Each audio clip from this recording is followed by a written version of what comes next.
Estamos hoy con la doctora Liliana Cornejo. ¿Qué tal, Liliana? ¿Cómo está? Bienvenida. Vamos a hablar de epilepsia, un tema que sin duda da para mucho, es complejo, pero vamos a tratar de resumirlo y dar algunos consejos, ¿no? En principio, identificar a una persona que verdaderamente sufre de epilepsia. ¿Cómo lo podemos hacer?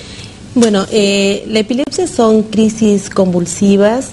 Lo más frecuente que todo el mundo reconoce con gran facilidad son las crisis generalizadas, que son aquellas que relatan que el paciente cae al piso, que se mueve, que pierde su conciencia. Que esas son crisis generalizadas, pero después existen las otras que son más difíciles de diagnosticar, que son las crisis parciales, dentro de las cuales tenemos las simples, que son aquellas en que el paciente hace, por ejemplo, alguna crisis motora, por ejemplo, mueve su brazo sin perder la conciencia.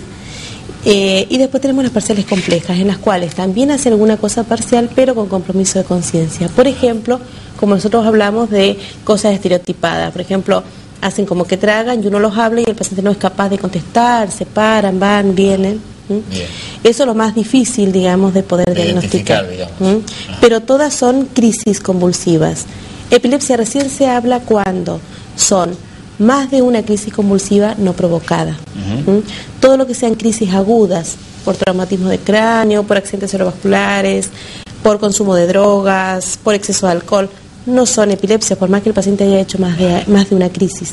Bien, o sea que la etiología, ¿qué es genética?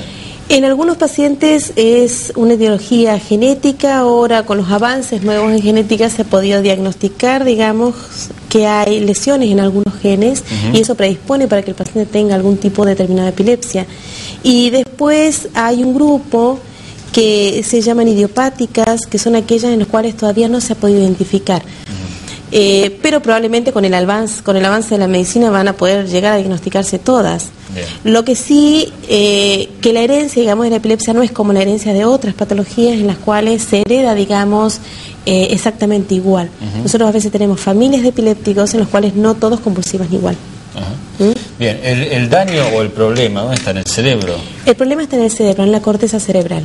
La corteza del cerebro es un circuito eléctrico, para que la gente más o menos lo entienda, y lo que existe es un cortocircuito en ese circuito eléctrico. A veces, habiendo una lesión bajo la corteza o en la subcorteza, y a veces uno no encuentra nada con los métodos diagnósticos habituales. Bien, bien. Vamos a ver un poquitito qué posibilidades de cura hay, cuál es el tratamiento, pero antes que nada vamos a tirar algunos consejos para la gente que vive con un epiléptico y que tiene crisis periódicamente. ¿Qué es lo que hay que hacer y lo que no hay que hacer, ¿no? Bueno, lo que nosotros siempre le explicamos a los pacientes es que en general cuando el paciente tiene una crisis, lo deje en algún lugar seguro. Habitualmente lo más seguro es el piso. Lo que el familiar tiene que cuidar es que el paciente no se golpee. En realidad las mayores complicaciones son los traumatismos que sufren los pacientes. Que no se golpee, sobrelevar un poco la cabeza, rotar hacia alguno de los costados la cabeza, para que la saliva, digamos, que no se traga, cuando el paciente empieza la recuperación, eso, digamos, pueda salir y el paciente no se broncoaspire. No se aconseja, digamos, que intenten sacar la lengua y todo ese tipo de cosas, porque los pacientes suelen hacer una oclusión importante, digamos, con mucha fuerza de la boca, y hay lesiones, digamos, mordeduras importantes o quebradura de piezas dentarias con posterior broncoaspiración, o incluso meten objetos que, bueno, a veces se pueden broncoaspirar, ¿no?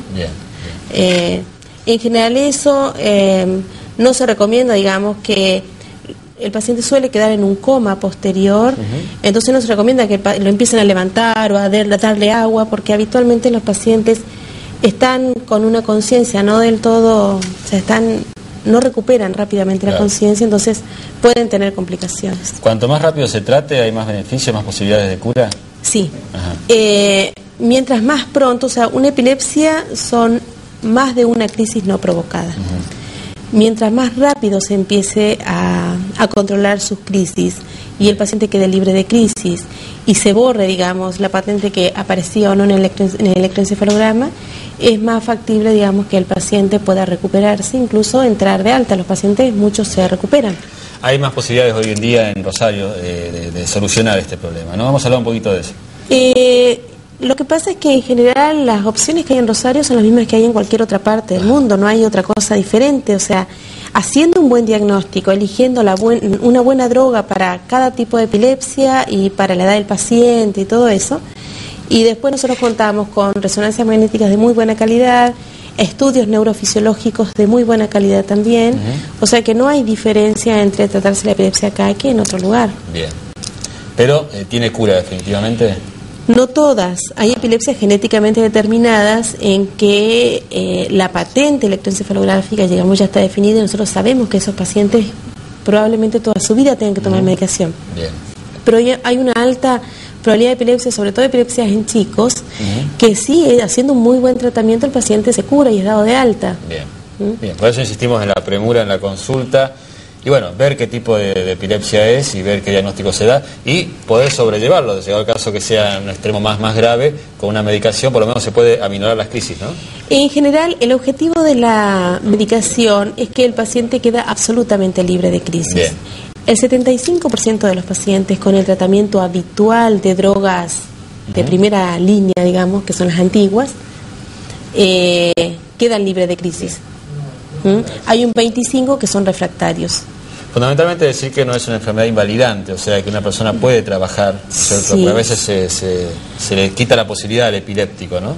Sí, habitualmente nosotros, digamos, tratamos de que el paciente, si no tiene ningún deterioro, digamos, intelectual, acompañante, que pueda, digamos, estar insertado en la sociedad, pero claro, en la medida en que el paciente no tenga crisis, esto va a ser mucho más fácil. Claro.